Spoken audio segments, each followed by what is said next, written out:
जय श्री महाकाल आदेश।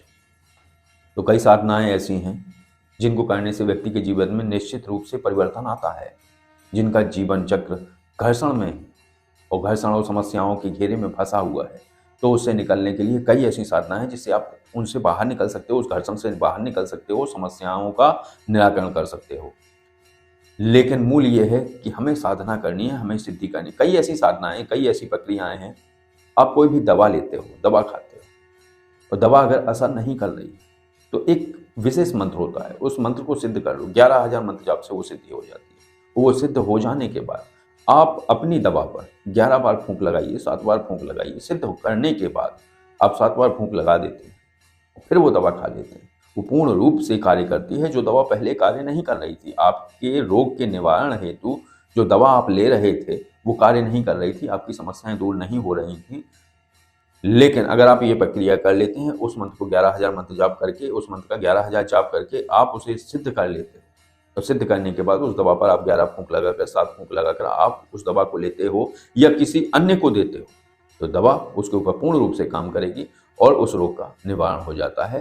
तो मंत्र बहुत अलग होते हैं, उनकी ऊर्जाएं बहुत अलग होती हैं, लेकिन मूल ये होता है कि आपका विश्वास, आपके करने का तरीका, आपका समर्पण। अब मैं आपको एक चर्चा बता दूं। एक व्यक्ति थे जिन्होंने हमें बुलाया, यहीं के थे, हमारे बुंदेलखंड के।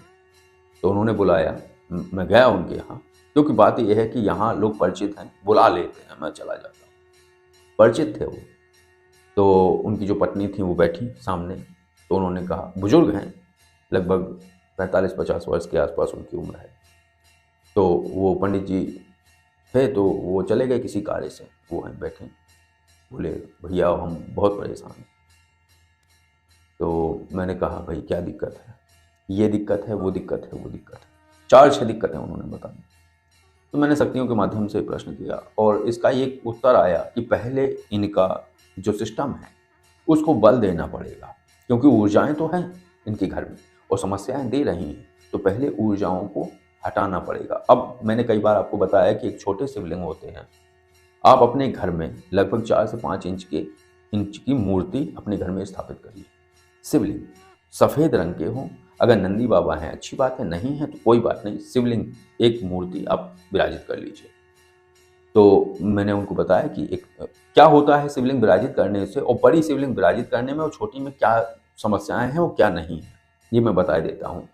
छोटी आप शिवलिंग विराजित करेंगे तो क्या है, शिवलिंग एक पोर्टल खोलती है ऊर्जाओं को खींचने का, खींचती और है वो और समाहित कर लेती है, अपने आप में बंधन कर लेती है। बड़ी मूर्ति होगी तो बहुत बड़े घेरे में खींचेगी वो।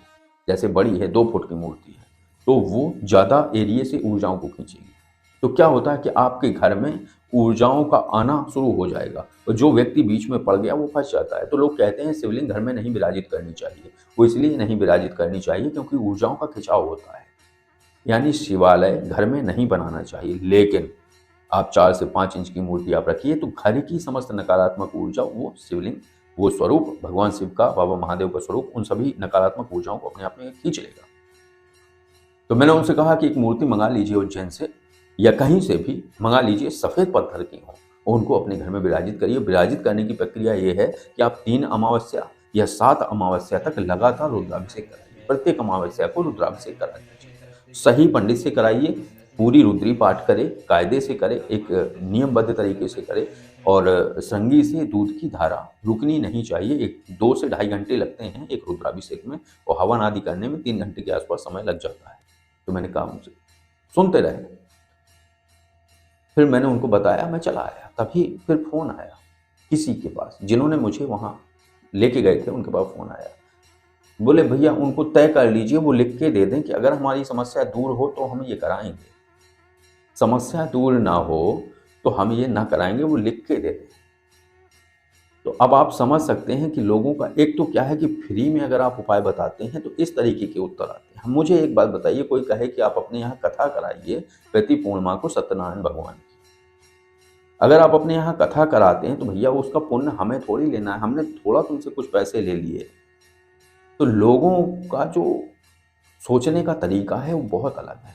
उन्हें फ्री में उपाय मिल गया, फ्री में सारी प्रक्रिया। भैया मैं रुद्राभिषेक नहीं कराता हूँ, किसी पंडित को बुलाओ, उसे हायर करो, वो कराएगा। और कितना खर्च होगा? 2 से 2,500 रुपये, इससे ज़्यादा खर्च नहीं होता एक रुद्राभिषेक में। और आप इससे ज़्यादा सब्जी खा लेते हो, लेकिन अगर घर में सुकून आ जाए, सुख शांति आ जाए। उनके घर में बड़ा क्लेश चलता है, ऊर्जाओं का भंडार है उनके घर में, लेकिन क्या है कि कभी कभी ऊर्जाएं भी दिमाग को पलट देती हैं।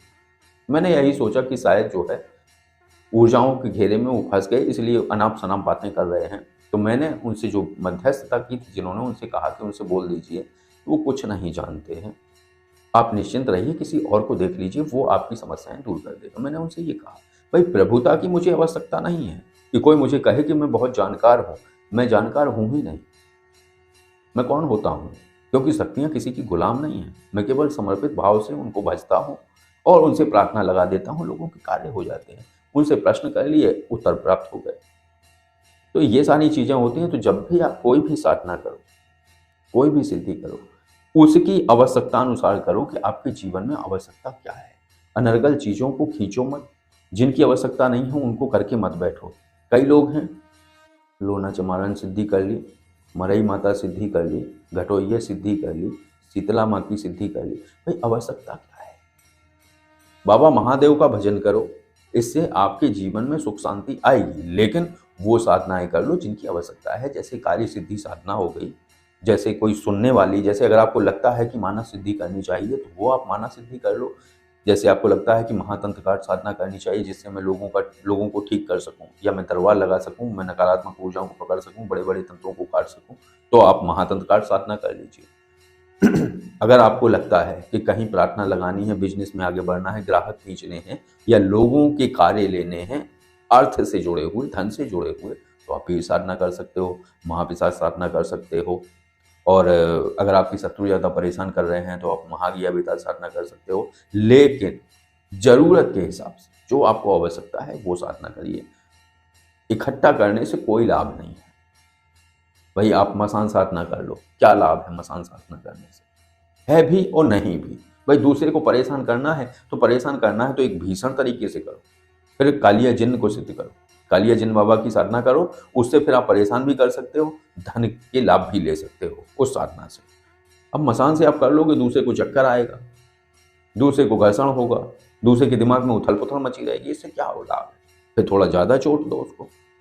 तो वही है कि जी ये जो चीज़ें आप जितनी इकट्ठी कर लेते हो, यही फिर आपको चुनना शुरू कर देती है, आपको खाना शुरू कर देती हैं, क्योंकि वो आपसे ही पोषित होंगे। यही आप देखिए, कई तांत्रिक हैं मलिन स्थिति में रहते हैं। ये क्यों रहते हैं? क्योंकि पहले तो दिया, अब वसूली शुरू हो गई।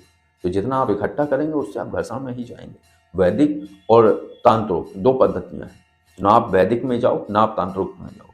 मुझे लगता है एक बीच का रास्ता ज़्यादा अच्छा है कि थोड़ा तांत्रिक थोड़ा वैदिक, दोनों का मिक्स कर दो। मिक्स करने के बाद ये आपका वसूली नहीं करती हैं। इस तरीके की पद्धति से की गई साधनाएं, जैसे कि मैंने एक वीडियो बनाया था काल भैरव बाबा का।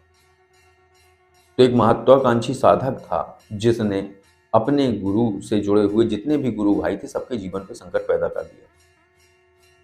तो एक विशेष दिन था, उस दिन सभी सिद्धियों को जागृत करना था और उसी दिन वो काल भैरव बाबा की साधना करने लगा। उनका आवाहन मंत्र था, आवाहन किया। इधर उसने आवाहन किया, खुद तो एक सुरक्षा घेरे में बैठा था, वो सब अपना मंत्र जागृत कर रहे थे। तो उन्हें ऐसा कुछ नहीं, बस एक के बाद एक गिरते चले गए सभी।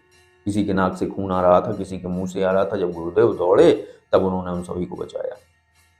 तो क्या है, वसूली शक्तियां तत्काल शुरू कर देती हैं पद्धति के आधार पर। वही काली, अगर आप एक अलग पद्धति में चले जाएंगे, भीषण पद्धति में, विभत्स तंत्र में चले जाएंगे, तो वही काली फिर मात्र स्वरूप में न रहेंगी। वही काली एक प्रचंड शक्ति के रूप में रहेंगी कि जरा सी चूक पर साधक को ही मार डाले। ये विभत्स तंत्रम का है।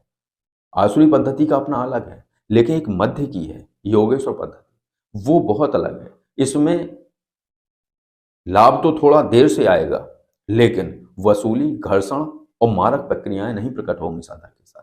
तो बस आज की चर्चा को विराम देते हैं। अब आज की वीडियो से आपको जो भी जानकारी मिली, अगर ये जानकारी आपको अच्छी लगी हो तो वीडियो को लाइक करिए। आदेश, जय श्री महाकाल।